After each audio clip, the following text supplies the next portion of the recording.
Salut à tous, c'est Kazin, j'espère que vous allez bien. En tous les cas, moi ça va super bien. Donc aujourd'hui, on se retrouve pour une petite vidéo ouverture de booster Final Fantasy. Ça me fait vraiment super plaisir de réouvrir ce genre de booster. C'est l'opus 6. D'ailleurs, je vous invite à regarder ma vidéo précédente sur ces ouvertures Squaresoft Enix. Donc dans ces boosters, qu'est-ce qu'il y a 12 cartes et les cartes les plus rares, c'est les cartes légendes évidemment. Donc ça fait vraiment plaisir. Par gradation, on a les cartes communes, les cartes rares, les héros et enfin les légendes. Et il existe aussi des cartes premium, ça veut dire tout simplement que ce sont des cartes brillantes.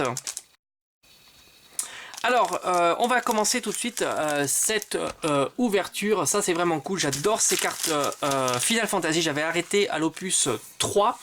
Et ça me fait vraiment plaisir de reprendre avec vous ces ouvertures. Donc ici, on a 4 boosters que j'ai trouvé chez Cultura en solde à 30 centimes, qui est un excellent prix, évidemment, pour ce genre de cartes. Les illustrations sont vraiment magnifiques. Allez, c'est parti. Alors, il y a dans ces cartes des illustrations en fonction des différents Final Fantasy qui sont proposés. Ça va de la version NES, Super NES et plus récente PlayStation, PlayStation 3, 4, etc. Donc ça c'est vraiment cool. On commence cette ouverture avec Kyros. Très sympa, donc ça c'est vraiment, j'aime beaucoup ce type de dessin. Il y a Alcide qui est de Final Fantasy Tactics A2. Shinra, le X2. Ici on a Locke, Locke évidemment c'était un super personnage de Final Fantasy VI et là c'est la version musicale de Final Fantasy donc sur 3DS. Pampa aussi, alors Final Fantasy 8, le Cactroc, très sympa. Colosse, magnifique type 0, ici on a Soldat de Rubrum. De type 0 et derrière ça brille, donc on a la carte foil qui peut être une carte commune jusqu'à légendaire, donc la carte la plus rare, donc ça c'est cool. Et ici on a une carte rare en foil qui est Pain de X2 que je vais mettre de côté pour faire évidemment le petit bilan. Emina, très sympa illustration. Je connais pas du tout ce personnage. Je me suis arrêté les Final Fantasy vers le 10, l'épisode sur PS2. Mushusu, pardon, type 0. Ici on a Ultimecia, évidemment Ultima, super magie de Dissidia. Et enfin donc la carte héros ou le légendaire, c'est les cartes les plus rares, qui est Squall de Final Fantasy VIII, évidemment personnage de FF8, très sympa. Donc on commence cette ouverture par une héros. On n'a pas forcément tout le temps des légendaires, évidemment, ça serait plutôt trop facile. Allez, deuxième booster pour cette ouverture.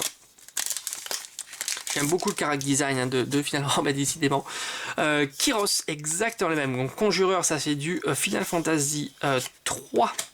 Ici on a Invocateur de tactique, Géomancien de tactique, Soldat de choc de type 0, Sirène qui est forcément une invocation de Final Fantasy 8, Bahamut évidemment, superbe invocation, ça c'est vraiment la classe.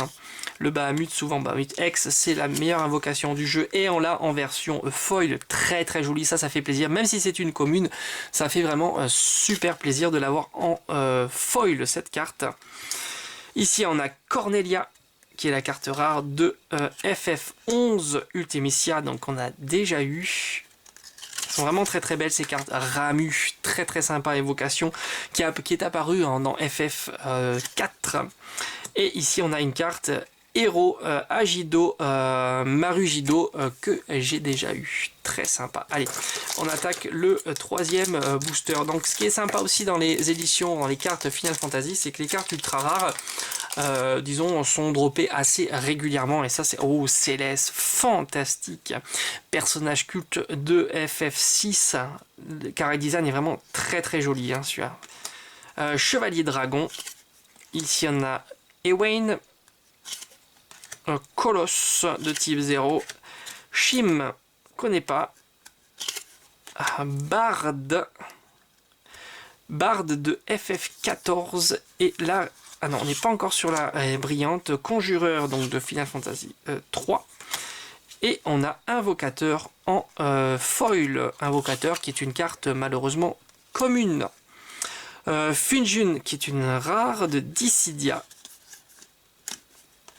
Snow de Final Fantasy musical. Tordan 7 de FF14 et enfin la carte la plus rare. Est-ce qu'on aura une légendaire? Et yes, Jidan, ça fait plaisir. Sympa de Dissidia, Final Fantasy Arcade.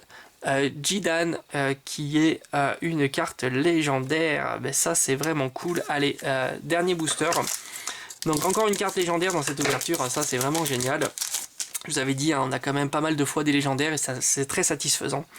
Glacia Labolas, qui est Final Fantasy 8. On a le ninja, très sympa. Gobelin. Érudit, très cool. Chevalier Dragon, ça j'adore cette carte, elle est très très belle. Bon, ça me fait penser forcément au personnage de FF2 de Kane. Sid Hayes. Shim, qu'on a déjà eu. Oh, Léviathan, évidemment, magnifique illustration de Léviathan qui est une invocation un peu légendaire hein, dans Final Fantasy, très très sympa, elle est très très belle en foil. Ici on a Titan, elles sont vraiment très belles ces cartes. Hein. Leila, et enfin, hop, c'est pas fini, Eida et la carte, et une carte héros, Y'shtola. Qui est de Final Fantasy XIV. Et ben vraiment un petit tirage bien sympathique et encore une fois une légendaire qui est pas folle cette fois-ci mais ça fait vraiment plaisir et regardez-moi l'allure de cette carte. Léviathan, rare foil invocateur très sympa, Bahamut, magnifique Bahamut X et Pain, très cool. Et enfin donc les cartes les plus rares on va dire, on a Squall de FF8, Agido, Marugido, Jidan légendaire, ça c'est vraiment cool, et Y'shtola en carte héros. En tous les cas, si la vidéo t'a plu, n'hésite pas à t'abonner. Il y aura bien sûr plein d'autres ouvertures de cartes, que ça soit Pokémon ou Final Fantasy et autres hein, comme Yu-Gi-Oh, Dragon Ball. Moi je te dis à bientôt sur la chaîne. Allez, ciao ciao.